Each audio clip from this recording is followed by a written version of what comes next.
Hello and welcome, everyone. We're so glad you could join us today for another inspiring eLotus live webinar.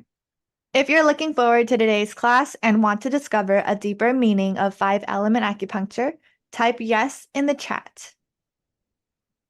My name is Myra Chen, and I'm your host and moderator for today's eLotus webinar.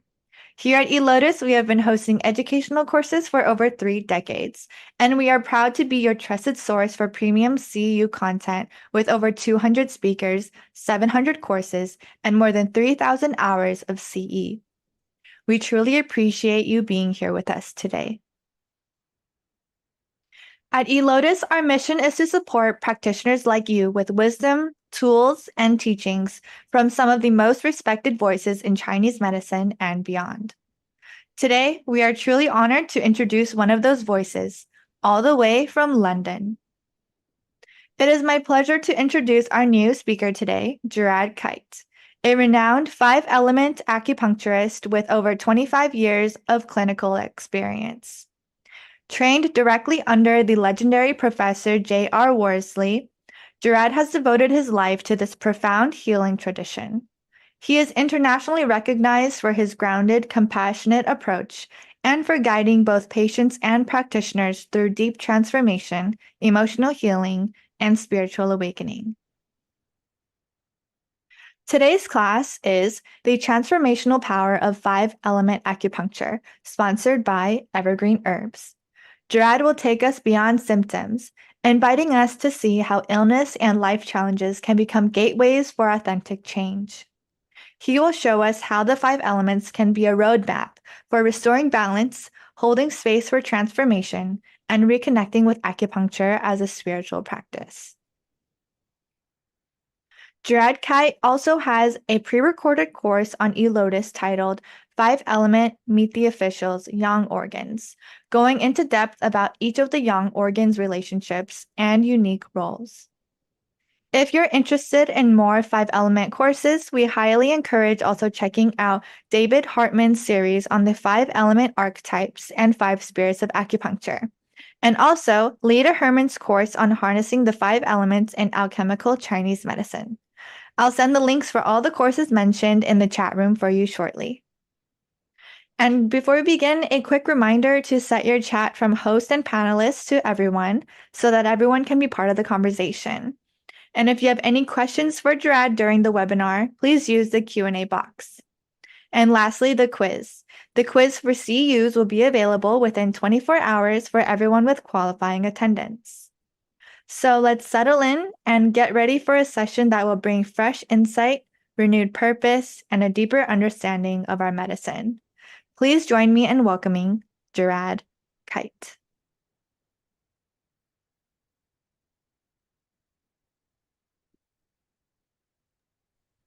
Hello, Gerad. Hello. Thank you for joining us today, and we are so excited for your presentation. And feel free to begin when you're ready. Thank you so much. Well, good morning, everyone. I hope it's a nice day wherever you are. I am actually, I think, 9 hours ahead of most of you in lovely Madrid, which is sadly a bit rainy today, but gorgeous city nonetheless. I'm very excited to share with you my what is now 35 years experience and practice of this amazing system of medicine. I understand or imagine that a lot of you have been trained in a TCM model. I also was trained in TCM laterally, so I have some understanding of the differences between the two systems. But today, what I really want to do is share with you exactly how I work with patients and the background to that. So the structure of this morning is I'm going to give you a brief introduction about me, just so you can put your speaker in context with the material. Then I'm going to talk briefly about transformation, the nature of transformation, what we mean by that, and how we see that as a spiritual path or part of a spiritual tradition. We're going to touch on the classical teachings and then move on to some very basic concepts that we have in five-element acupuncture, leading us into diagnosis, how we actually treat, and then I'll give you a case study. We're going to have three breaks along the way. So the first one is at 6:50, so it's 50 minutes from now. Then another break at 7:50. I'm sorry, I'm giving you Spanish times here. So it's 50 minutes, 9:50, and then we're going to have 50-minute breaks each hour after that. What I would suggest is that if after the break you put your questions in the Q&A box, and then I can basically refer to those and we can tidy up any questions or extra information that you'd like on what I've spoken about so far. So let's kick off. This talk is called The Untapped Self. And this title came from hours and hours of trying to find a title to a book that I completed last year. Essentially, it's a book about how patients that I have seen over the years have gone through a form of transformation as a result of treatment. How I've seen that, how I've witnessed that happen, and understanding how I have contributed to that process. So the untapped self is essentially suggesting that there is a self within us that is non-defined in the kind of sense of how we see ourselves on the outside part of ourselves, but there is a deep part of ourselves that often is not tapped into, that we don't have access to. And that's really what I'm talking about today, is how the transformational power of five-element acupuncture can help us as practitioners, but most importantly, our patients, tap into this unique, powerful source of their own life.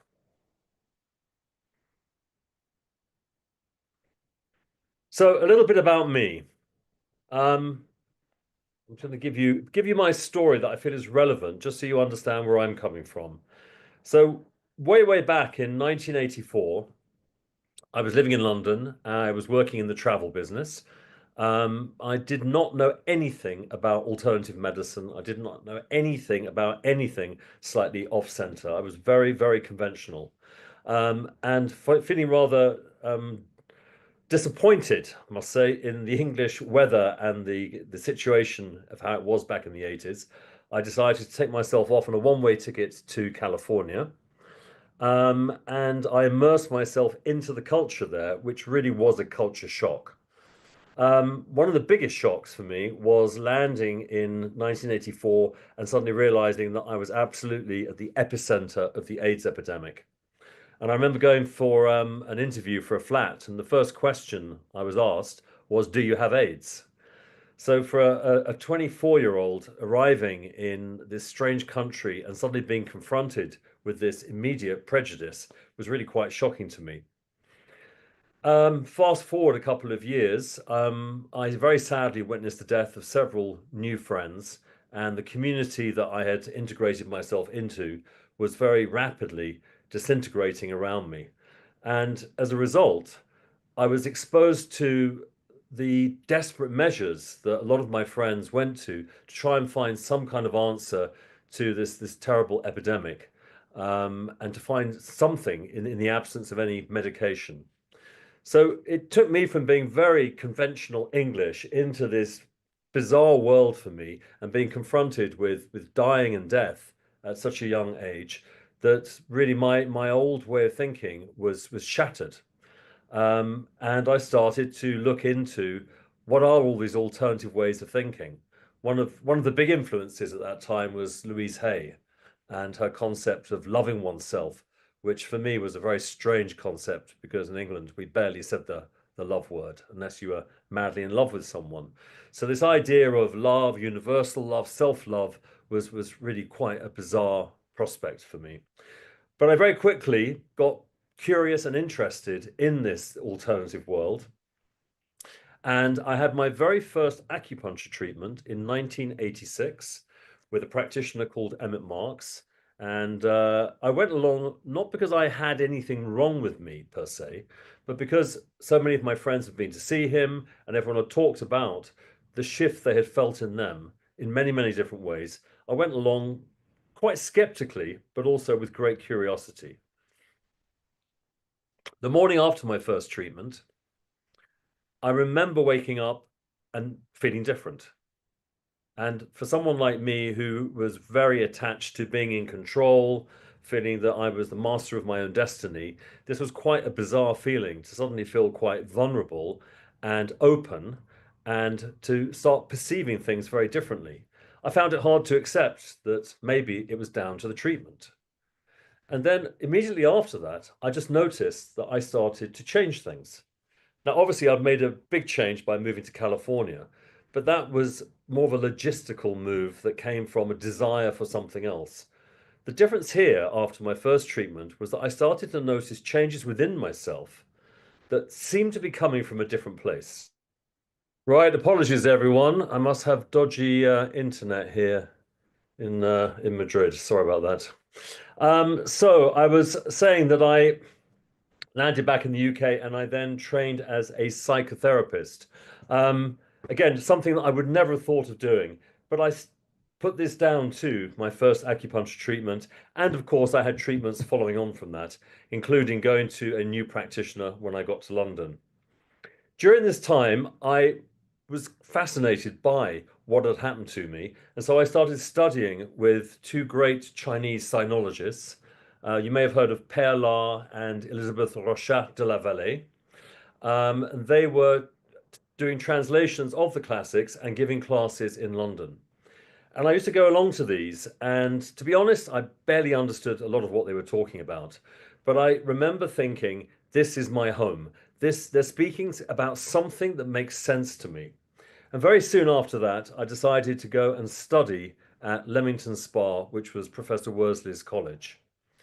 Um, Meeting Worsley for the first time was probably one of the most profound experiences. He was a charismatic man, he was a brilliant man, and he was an incredible teacher.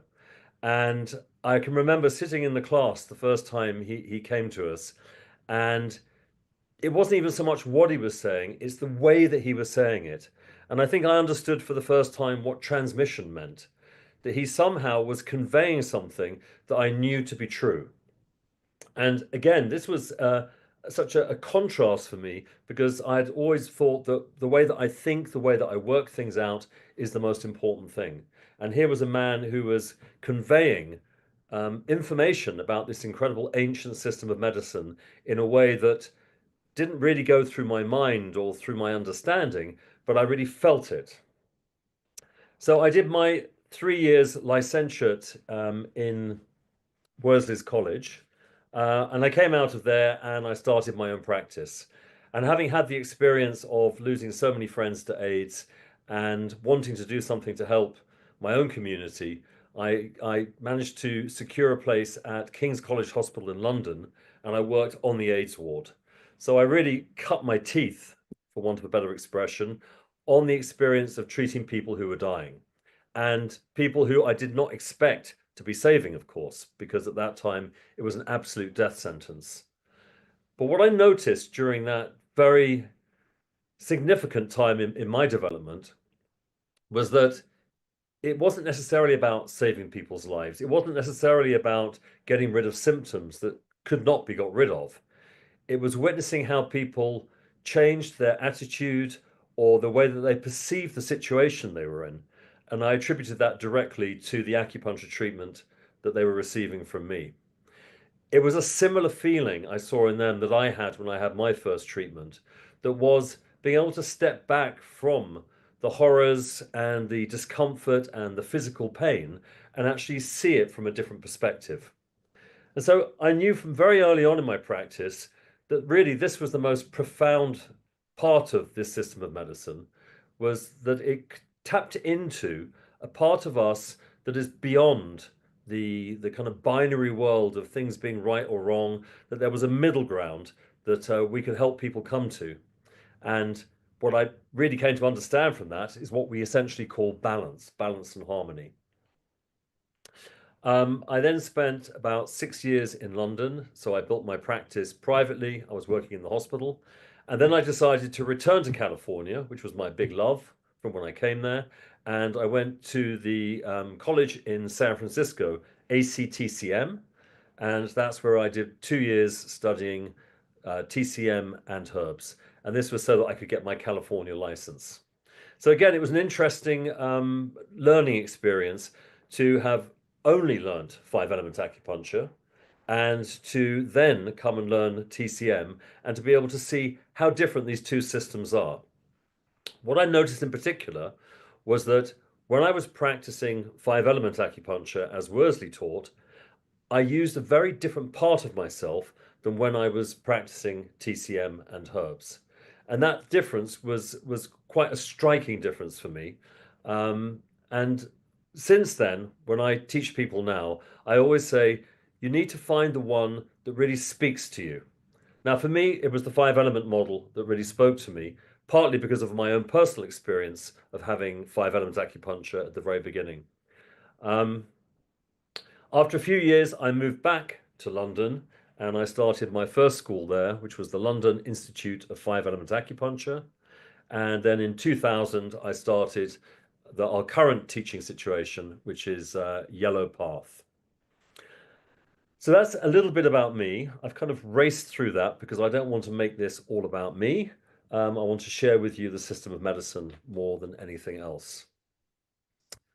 Okay, so let's move on. So the idea of a lineage.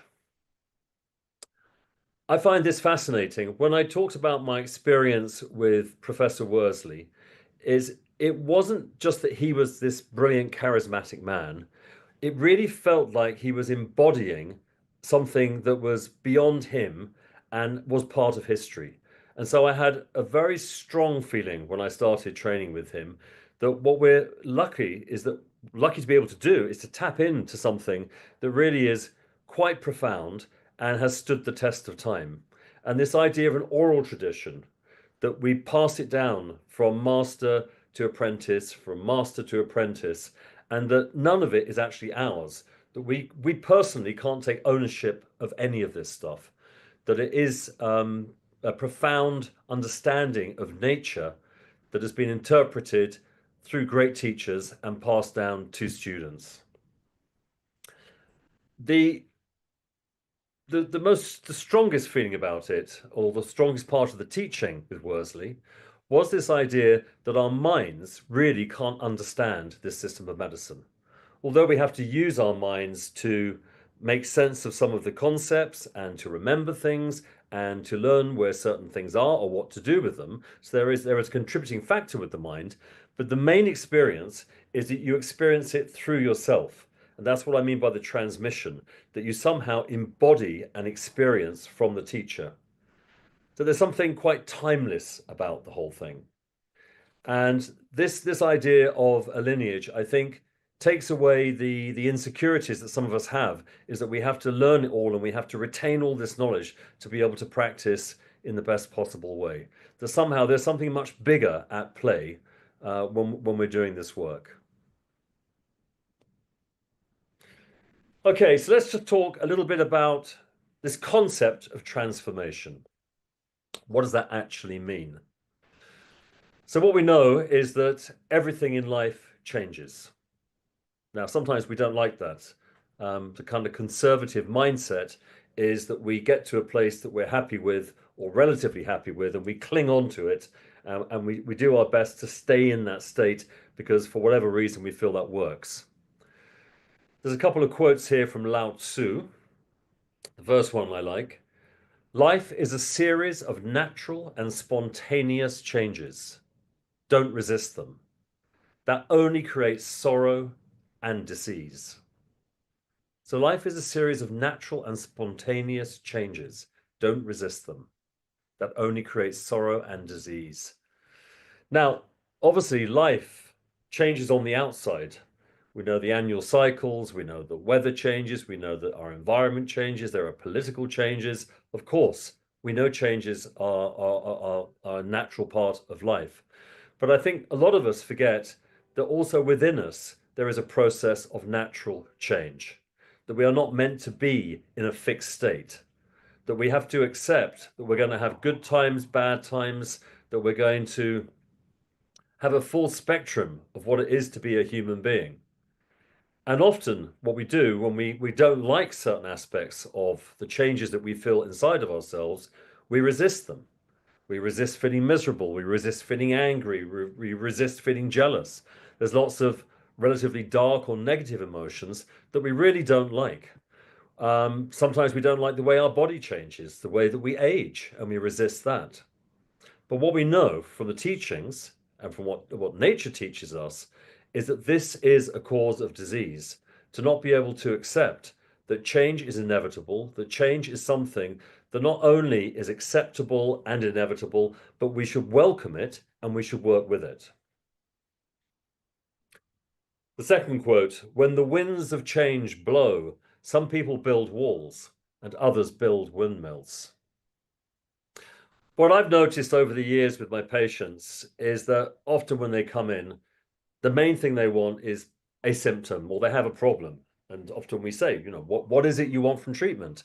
And we kind of immediately pigeonhole them and say, you need to tell us what it is you want from treatment. But for a lot of people, the only reason they've come is because they have a symptom, but somehow deep down they know that there's more at play there. And I think sometimes when we just focus on what's wrong with them and try to get rid of that, we miss the deeper meaning of what really brought them to us. We are a natural part of a living and changing creative process. Now, from my understanding and experience of how most of us operate, we forget that. We forget that we are nature. Nature isn't out there, a place that we visit, that nature is within us, we are nature, and that when we look at what happens out in nature, we see a natural process of change and life that we need to be in sync with to maintain our health.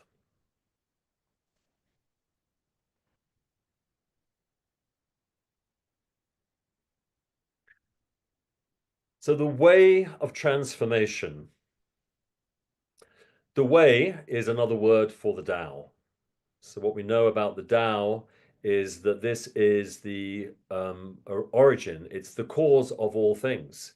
It is this indefinable part of us and the entire universe that has an unfolding process to it. There's a journey that comes with it. And part of this is that the way of transformation is a journey that we all have to go on, whether we like it or not. And we can go willingly. We can go with confidence and with courage and with excitement and with doubts and with every aspect of what it is to be human. The process really is quite magical.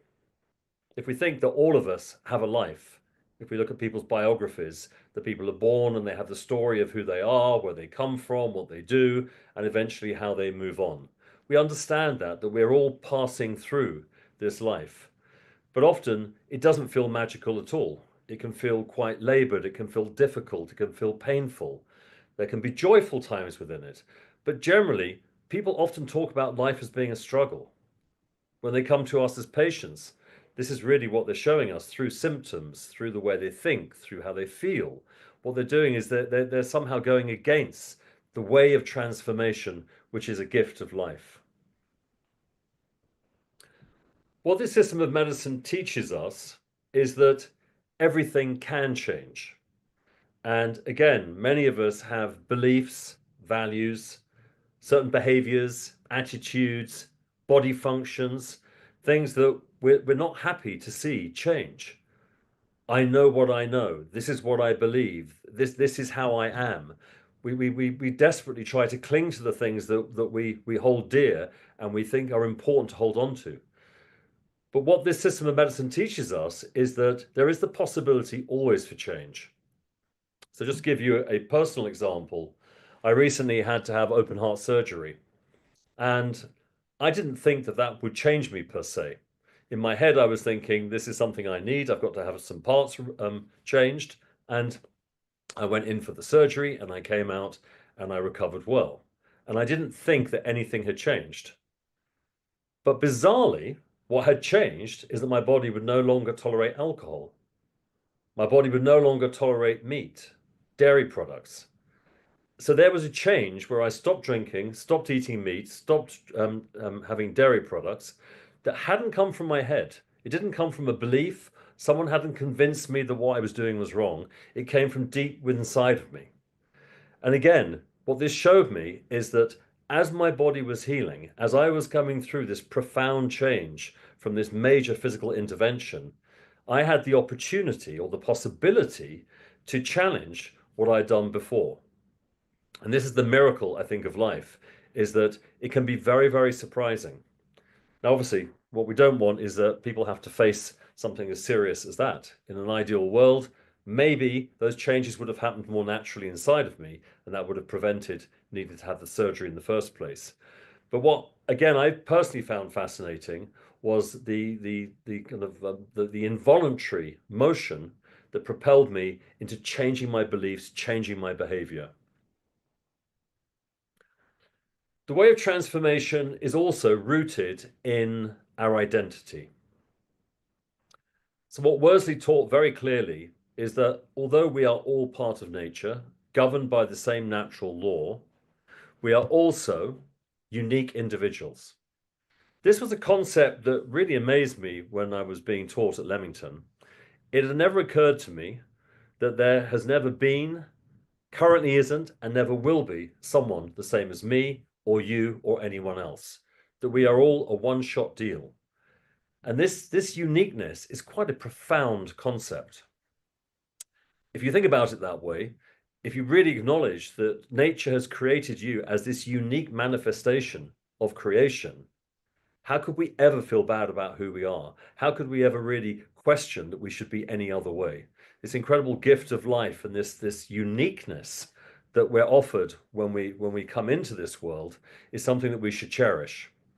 And in this system of medicine, it's very important that we acknowledge that each person has their own path, that they come with a certain DNA, they come with a certain evolution structure that is true to them, and that the essential thing is that they follow their own path. They stay true to who they are, because this is a way that they will prevent disease and be able to live their life to the full.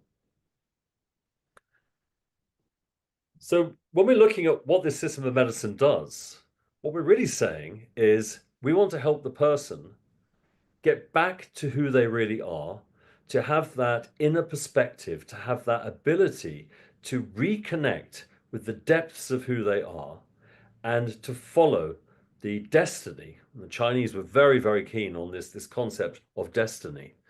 Acupuncture point like destiny gate, that we all have our own life that is going to unfold in a certain way. And providing we stay connected to that root of who we are, our life should unfold in the most purposeful and perfect way.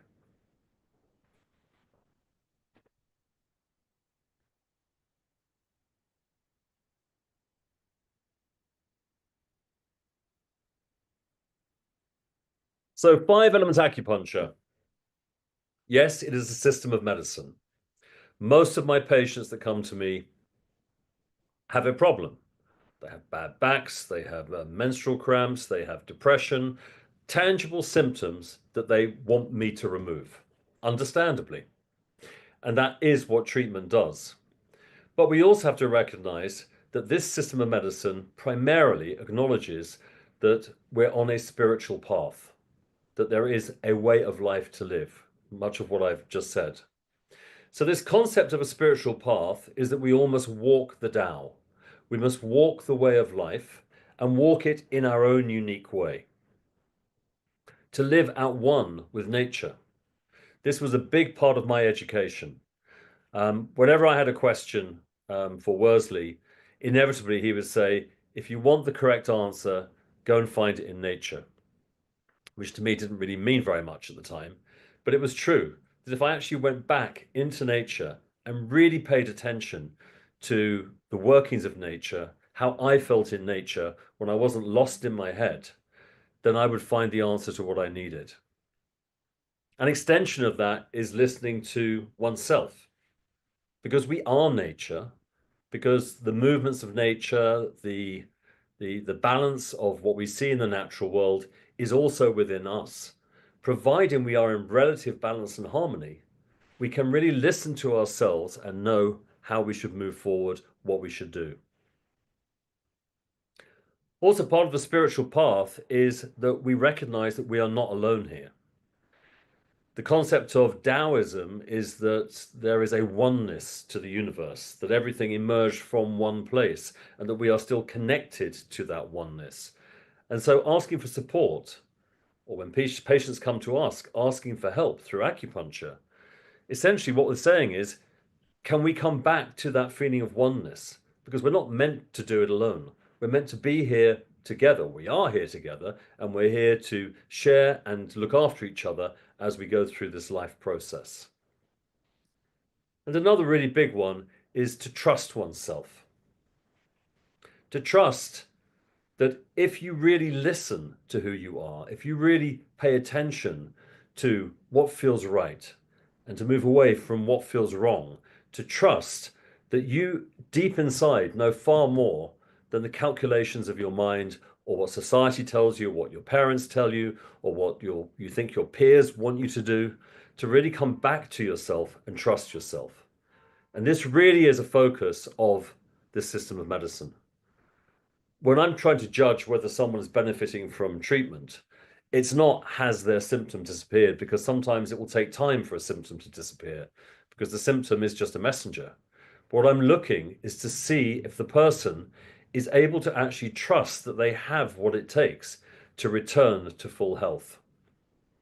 The ancient text, the Huangdi Neijing, is the Yellow Emperor's classic of internal medicine. If we think about what that really means, internal medicine, it means that we have everything we need within us to be able to restore balance and harmony, and to be able to recover from disease, from sickness, when we have gone off our own path.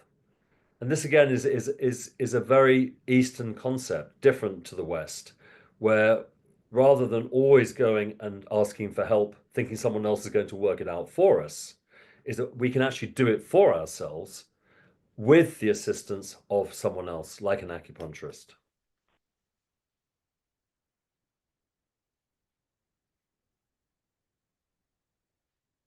So Taoism, a way of personal alignment. So Taoism, when we think about what the Tao is, or how we relate to this in this system of medicine, the first line of the Tao Te Ching says, the Tao that can be spoken of is not the eternal Tao, meaning that this source of who we are, the source of everything that is going to help the system of medicine work, is something so intangible and so impossible to understand through the binary workings of the mind, we can only feel it.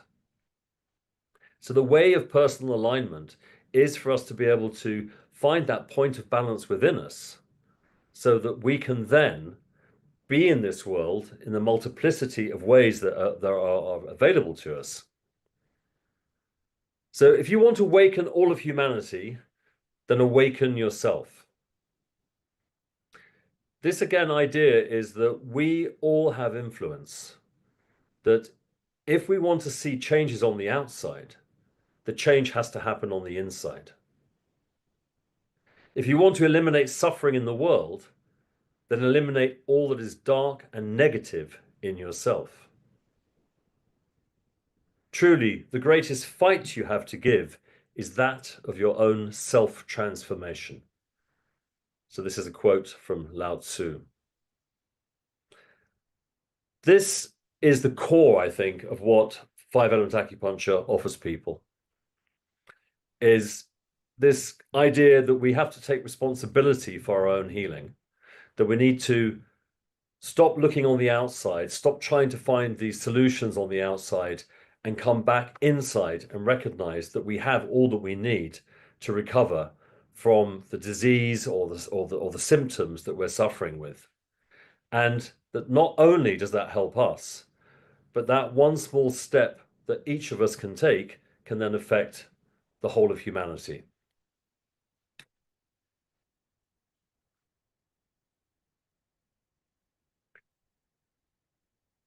So what we know about nature is that she has her own natural laws, and these natural laws govern life. Law is an interesting word. a law. It's got a kind of an absolute feel to it. This is the way it is. And it's important that we recognize that if we follow natural law, then that will help the person come back to who they are, and that will help initiate the self-healing mechanism that is innately within us. Another quote here from Lao Tzu: "Man takes the earth as his model. The earth takes heaven as its model.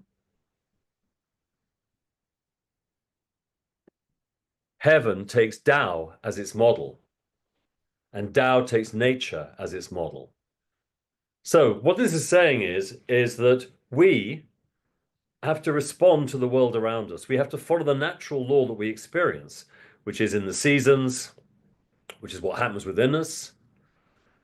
The earth then takes its heaven as its model, meaning that the influences of heaven, or the instruction of heaven, is what gives rise to earth. The earth is a reflection of heaven, and heaven takes Tao as its model. So we can see this kind of hierarchy, or this evolution of what eventually filters down to us. And the very interesting last bit is, and Tao takes nature as its model, meaning that Tao operates within itself. That it is the absolute. So what we see here is the absolute workings of nature then filter down from heaven to earth.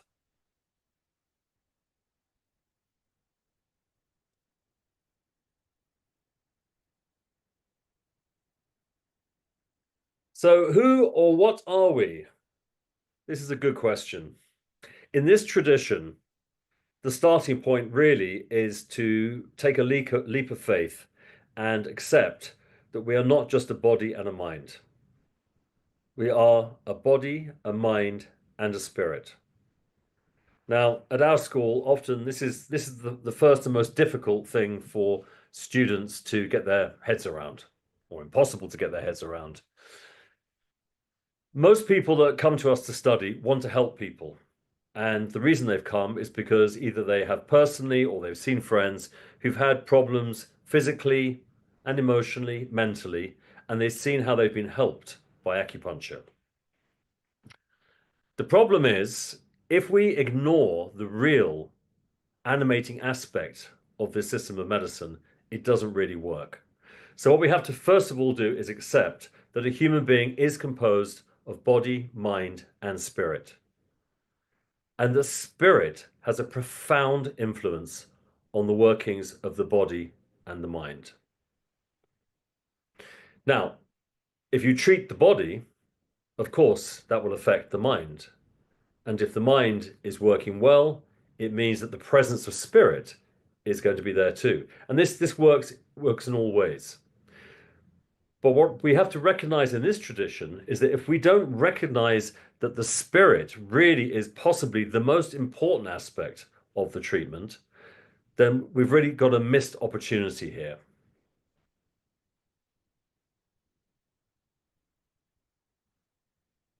So let's have another look at body, mind, spirit in a different context. So here we see the three broken down. Now we've got the body, mind, spirit here. This is also likened in the classical teachings as the three treasures. What we see at the bottom here with the body is what we can also call Jing, and then we see with the spirit the concept of Shen. So the two polar, the polar opposites, the concept of yin and yang. So we have the body, which it relates more to the yin, and we have the spirit relating more to the yang. And the interaction between these two is the creation of life, or qi, or what we call in the three treasures, the mind. So here we have the basic ingredients of what a human being is: a body, a mind, and a spirit. But what's particularly interesting about this model is that spirit communicates directly with the body, and the body communicates with the mind. But what you'll notice is that the mind has no direct connection to spirit. So often what we do when we're trying to heal ourselves or trying to find a complete alignment within ourselves, we are within our body and we go through our mind to try and connect with our spirit. And what this understanding of how life is structured tells us that the body really is the embodiment of spirit. The spirit can only be experienced through the body. So when I talked about the oral tradition, the teachings being embodied by someone, I think that's what we're feeling here, is the spirit of this tradition is held within the body and then communicated in part through the mind.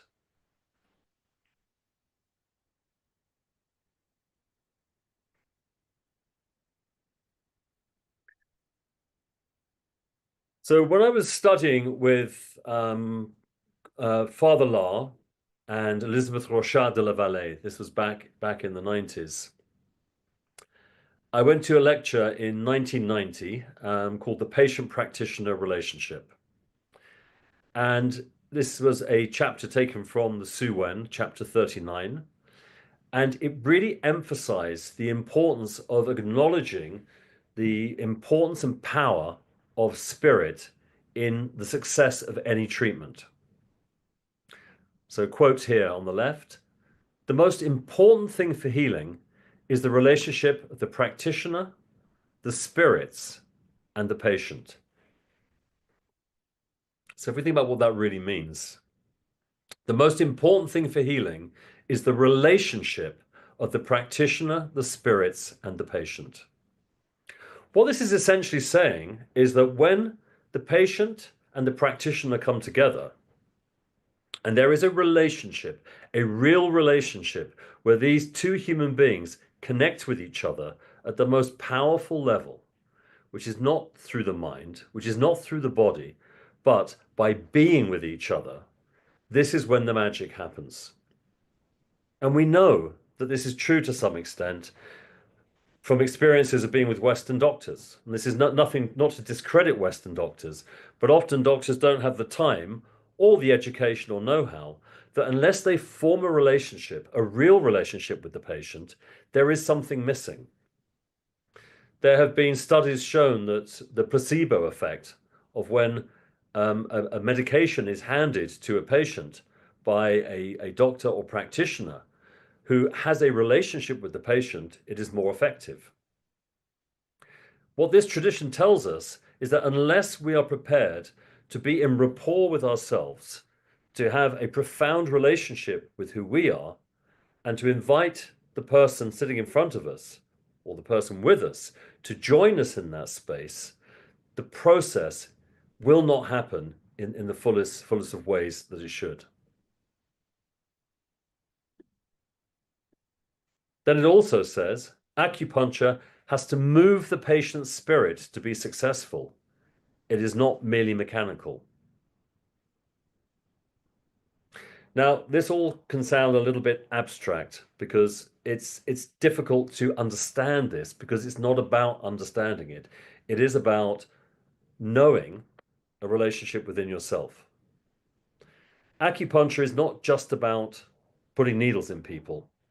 The needle really is a conduit, it's an extension of the relationship. So when we meet another human being, when someone comes to us for help, the first thing we must do is make sure that we are in the right place within ourselves, that we are able to know who we are at the deepest level, to put all of our own personal stuff aside, all of our problems, all of our questions, all of our desires, and to establish that profound relationship with the patient. We do this primarily through the eyes. When we meet someone for the first time, we shake their hand, we look them in the eyes, and the relationship begins, and the healing begins. And so the actual treatment starts with this relationship. The diagnosis, the experience within that relationship is what then informs the use of the needles. But as I say, the needle ultimately is just a conduit or a means to communicate what has already happened.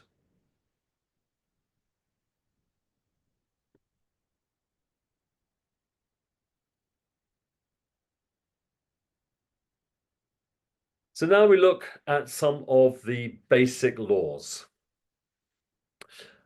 So first of all, we have to look at how the five elements came into being. So if we go back to this concept of the Tao which cannot be spoken of, that doesn't exist, what we're essentially talking about is a blank page, um, a a space that can be filled. And the five elements emerged within this space. Now, in the teachings that I was given, water came in as the first one, which then gave rise to the fire, which was the second. The relationship of the fire and water gave rise to the wood, what we also call qi, and then its counterbalance is the metal.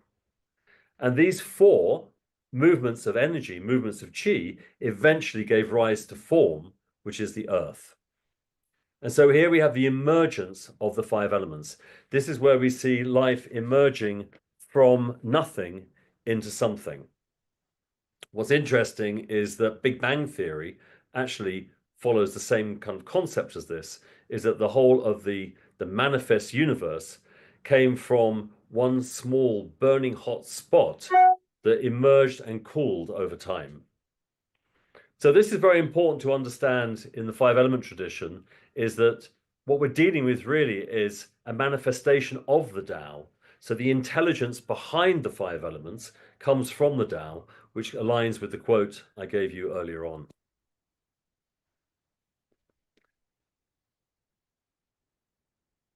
Okay, so it is time for a wee break. So if I could suggest that if you've got any questions, you pop them in the Q&A box, and then we can go through those when I come back from the break. Perfect. Sounds good, Gerad. We'll take a 10-minute break.